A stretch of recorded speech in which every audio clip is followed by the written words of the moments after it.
Cerca de 270.000 profesores cesaron las clases en los colegios este miércoles por el paro convocado por la Federación Colombiana de Educadores, FECOE, en una inactividad que duró hasta este 10 de mayo.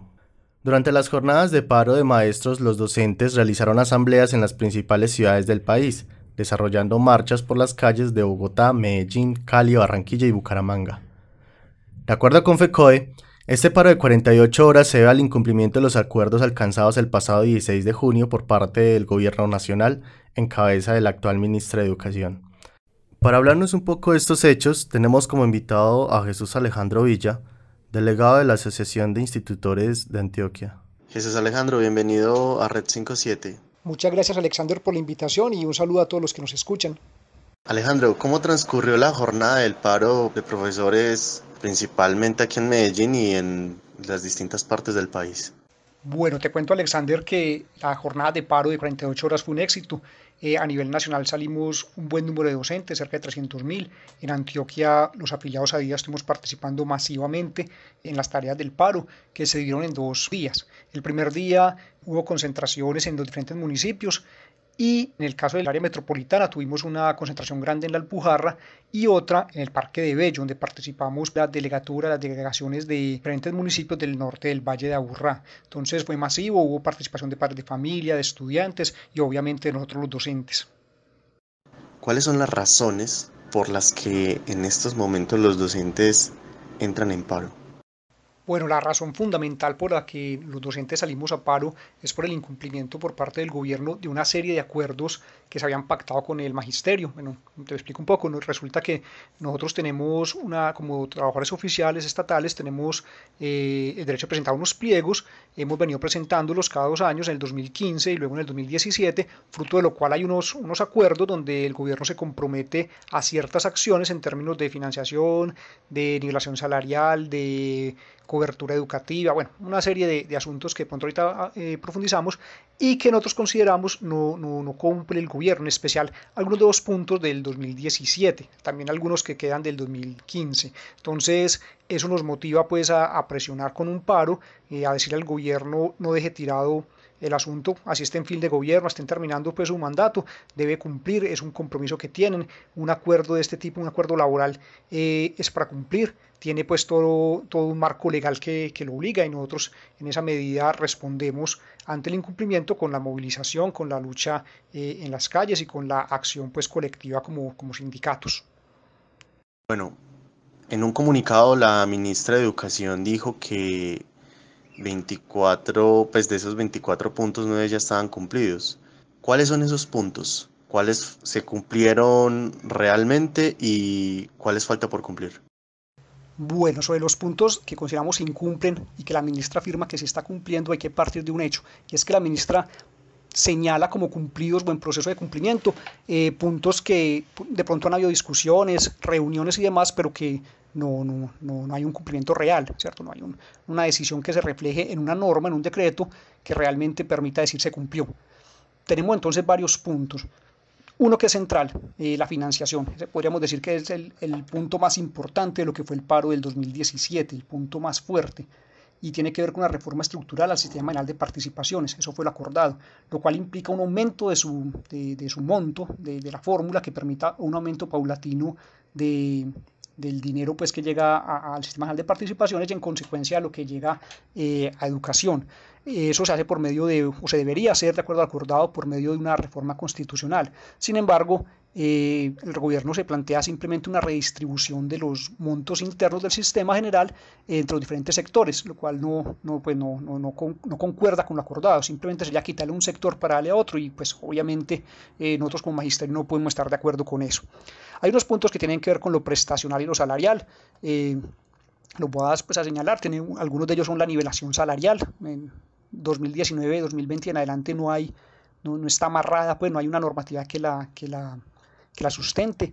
La bonificación pedagógica aún no hay decreto al respecto. Las firmas extralegales que se encuentran suspendidas. Entonces ahí van varios puntos, pero tenemos además otros como lo que tiene que ver con las deudas al FOMAC, que es algo económico, ¿cierto? Unas deudas que tiene el Estado con el FOMAC, que es el Fondo de Prestaciones Sociales del Magisterio, pero que además de ser económicas, tienen que ver con todo lo que es nuestras condiciones de salud y pensión, cesantías y demás, ¿cierto? Entonces hay unos puntos bien importantes, pero no solo nos quedamos en lo económico, tenemos unos otros asuntos bien profundos que tienen que ver con cobertura educativa y jornada única. En cobertura tenemos la creación del preescolar de 3 grados, que no, el acuerdo no habla ni siquiera de una creación o una cobertura muy amplia, sino un proceso paulatino en el cual se va empezando a cubrir en diferentes regiones, pues en el país, la educación en este nivel con 3 grados de cobertura, pero en eso no hay ningún avance. Está todo lo que tiene que ver con jornada única, donde se viene imponiendo, pero sin condiciones suficientes para que sea de alguna manera efectivo. O sea, la jornada única sí se impone, entonces la ministra podría decir, sí, claro, en muchos colegios la tenemos, pero no hay las condiciones necesarias para que ese proceso educativo en esos centros donde hay jornada única, donde los estudiantes están tantas horas, tengan alimentación escolar, transporte, bueno, bienestar y todo lo demás que de pronto puedan necesitar en ese proceso. Entonces ahí no hay un cumplimiento. Tenemos unos decretos también del 2016 que se deberían haber revisado y en eso no se logra mayor avance. Saca el gobierno algunos circulares, decretos pues, que pretenden modificar, pero no satisfacen. Entonces está el decreto 490, el decreto 915, todo lo que tiene que ver con los orientadores donde hubo algún avance, pero todavía no es lo suficiente. Está el punto de la formación docente, que es bien importante. Tiene que ver con unos cursos de formación para unos docentes que se presentaron a la evaluación de carácter diagnóstico formativo y no la concretaron, no la aprobaron. Allí el 12% de los que se presentaron tendrían derecho a este curso para que esto fuera formativo. Ojalá hubiera sido el 100% el que tuviera derecho, ¿cierto? Porque si hablamos de formación debería ser para todos, ahí tenemos una discusión, pero bueno, el acuerdo fue ese, entonces esa parte está sin cumplir, no se han citado los cursos. Tenemos tema de escuelas normales, donde no se ha pues, profundizado sobre el tema de las escuelas normales que tienen que ver con la formación de los docentes, las juntas de educación que se deberían crear en los entes territoriales y aún no existen, el tema de la escuela territorio de paz, donde el magisterio está comprometido con sacar adelante este proyecto, con pensar en cómo podemos aportar a la paz, pero no tiene recursos, o sea, no pasa de ser un asunto retórico donde el gobierno dice, claro, con FECODE vamos a construir la Escuela Territorio de Paz y vamos a aportar a estos procesos de transformación, pero no le pone dientes en términos de que eso tiene unos costos, implica investigación, implica unos recursos. Otro tema muy importante es la comisión tripartita, donde se habla de la posibilidad de un estatuto docente nuevo, porque como es sabido, los docentes nos dividimos como en 2 grandes bloques, los docentes del 2277, los viejos, por decirlo de alguna manera, y los más nuevos, en términos de vinculación, no en términos de edad, que somos los del 1278. En eso no hay ningún avance tampoco. Está el tema de salud, donde pues a diario no es un secreto que tenemos todo tipo de problemas, no atención, carrusel pues de la muerte, por decirlo de alguna manera, mejor dicho, unas precariedades muy serias en nuestro proceso de salud. Entonces, mira que son bastantes puntos bien profundos y eso sin hablar pues de lo que tiene que ver con bienestar, con vivienda, el asunto de las relaciones técnicas, garantías sindicales. Bueno, sobre todos estos puntos sí consideramos que no hay avances, entonces no es cierto lo que plantea la ministra, nosotros sí consideramos que hay un incumplimiento muy serio y que el paro pues obviamente es justificado y en beneficio de la comunidad tenemos que hacerlo. En estos momentos, ¿cuál es la situación más urgente que viven los docentes? Bueno, yo sí considero que un punto central, el más urgente, es lo que tiene que ver con salud y bienestar del docente. O sea, eso está por encima de lo salarial, está por encima de cualquier otra cosa. O sea, si la vida no se preserva, pues ¿de qué podemos estar hablando? Y allí tiene que ver con la contratación de salud, ¿cierto? Que hubo un proceso de contratación y viene presentándose muchos problemas, pero tiene también que ver con la financiación del Fondo de Prestaciones Sociales del Magisterio, pues para que pueda garantizar no solo la salud, sino pensiones y cesantías y demás, y con un asunto bien particular y bien importante, y es que en este momento el magisterio, como trabajadores, no contamos con la protección en términos de salud ocupacional, de riesgos laborales, es decir, de accidentes laborales y enfermedades laborales, no las tenemos cubiertas, no hay claridad al respecto y eso es muy grave porque todo eso tiene que ver con algo que es vital, ¿cierto? Que es la salud y la salud está con la vida. Eso es centralísimo y considero pues que es fundamental como urgencia para todos nosotros. Si este gobierno aún no ha cumplido y a caras de las nuevas elecciones, ¿cómo se va a definir la nueva agenda en torno a los recursos que deben destinarse a la educación? Bueno, ese punto que tocas es bien complejo. Obviamente el gobierno está de salida. Hay un cambio, pues hay un cambio que se aproxima no solo en el Ejecutivo, sino obviamente en el Legislativo. Cuando hablamos de una reforma estructural, hablamos de reforma constitucional y eso implica un acto legislativo. Y un acto legislativo se tramita en el Congreso de la República. Y allí actualmente, hay que decirlo, las condiciones no son muy favorables, ¿cierto? Los resultados de las elecciones pasadas legislativas no son muy favorables para los sectores sociales y eso nos preocupa bastante. Y en las presidenciales, pues se puede agravar esa situación. Yo no voy a mencionar candidatos pues con nombre, no es como el objetivo de la entrevista, pero sí me preocupa y es preocupante para el magisterio y no solo para el magisterio, sino para los diferentes sectores sociales, el escenario que nos presenta, donde puede venirse un cierre a cualquier posibilidad de reformas en financiación, no solo para el Sistema General de Participación, sino lo que tiene que ver con la educación pues, pública a nivel de primaria y secundaria, sino a nivel de educación en general, educación universitaria, salud en general y otros aspectos. Entonces, el escenario es bien complejo porque este gobierno va de salida, porque el legislativo que quedó electo es adverso.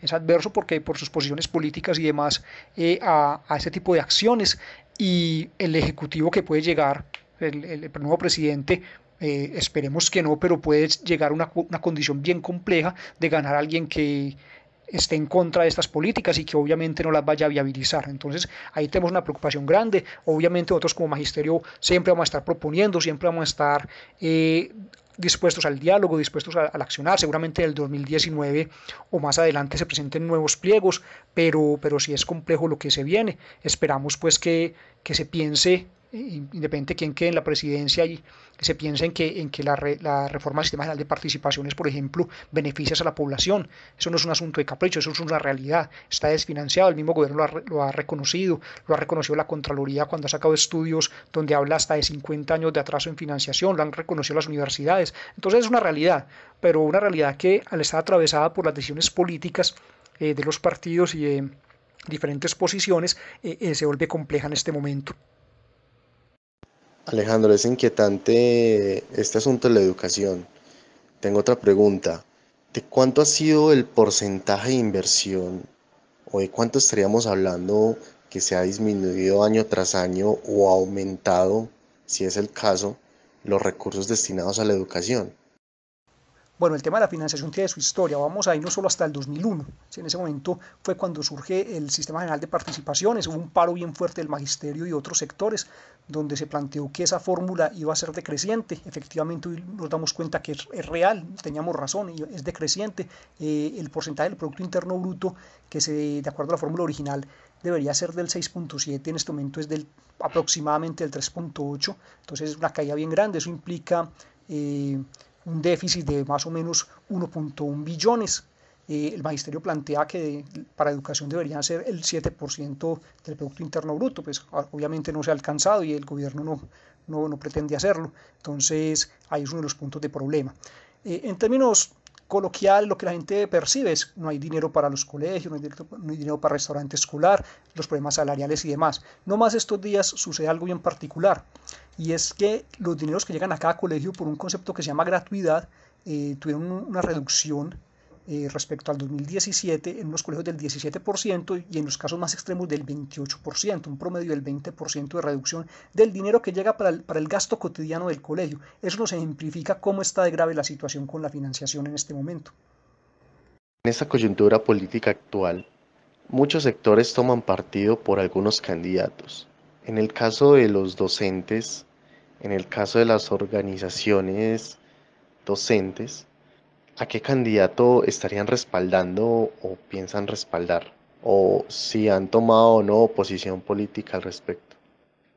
Bueno, la pregunta es compleja. Bueno, habría que empezar por decir que nuestras organizaciones sindicales son diversas, son democráticas y pluralistas. En esa medida, en su interior estamos asociados personas con todo tipo de posiciones políticas. Sin embargo, en la coyuntura electoral sí considero que es muy importante que el magisterio analice muy bien cuáles son los candidatos o el candidato que mejor refleja las posiciones y los intereses que tenemos nosotros como sector de la población, como gremio, pero no solo para nosotros, sino como en términos de defensa de la educación pública, en términos de garantías para los sectores sociales. Yo personalmente considero que una opción interesante es Gustavo Petro. En ese sentido, buena parte del magisterio está apoyando esta candidatura. Habrá también, obviamente, quienes están con otros candidatos. Eso es un derecho pues que cada asociado de nuestras organizaciones tiene. Nosotros no podemos pues imponer. Sin embargo, es importante que en ese análisis que hace cada compañero y cada ciudadano en general, pues verifique cuáles son sus intereses particulares, en qué candidatura se ve reflejado y pues tratar de sacarla adelante en los términos pues que sea posible. Obviamente esto se hace en el marco de la democracia, de la participación, del debate y no como una posición pues impositiva por parte de una organización o de un grupo o sector sobre el resto de los compañeros. Alejandro, ya por último me gustaría que nos compartiera un mensaje a modo de reflexión para todos aquellos que nos escuchan. Claro que sí, una reflexión central para todos nosotros como docentes y para quienes nos escuchan es que la educación es central en el proceso de formación y crecimiento de una nación. Nuestro país necesita fortalecer los procesos educativos y eso requiere de recursos. En esa medida, el magisterio colombiano está defendiendo los derechos de la población colombiana, los derechos de nuestras comunidades, obviamente también de nuestros estudiantes y de nosotros mismos por medio de la movilización, los paros, pero no solo por esto, sino proponiendo, argumentando y demás. Entonces la invitación es que a la gente se sume, no solo a las movilizaciones, sino que se sume a todo ese torrente de personas que consideramos que la educación es fundamental para el crecimiento de nuestro país y hagamos algo por esto, que entre todos lo construyamos, entre todos logremos unas mejoras bien significativas en este sector tan importante para Colombia. Bueno, muchas gracias Alejandro por asistir al programa. Muchas gracias a ti por la invitación y a todos los que han dedicado un rato a escuchar estos temas tan importantes para el país. Aquí un dato. La Contraloría, la Procuraduría y la Sociedad Colombiana de Economistas tasaron en un 4% del PIB el costo anual de la corrupción en Colombia, un poco más de lo que invertimos en educación. Acabar la corrupción y mejorar la eficiencia del gasto público son retos que ayudarán a que el país cumpla con los desafíos sociales, donde está la educación, la salud, la primera infancia, los adultos mayores. Todo esto para avanzar a una sociedad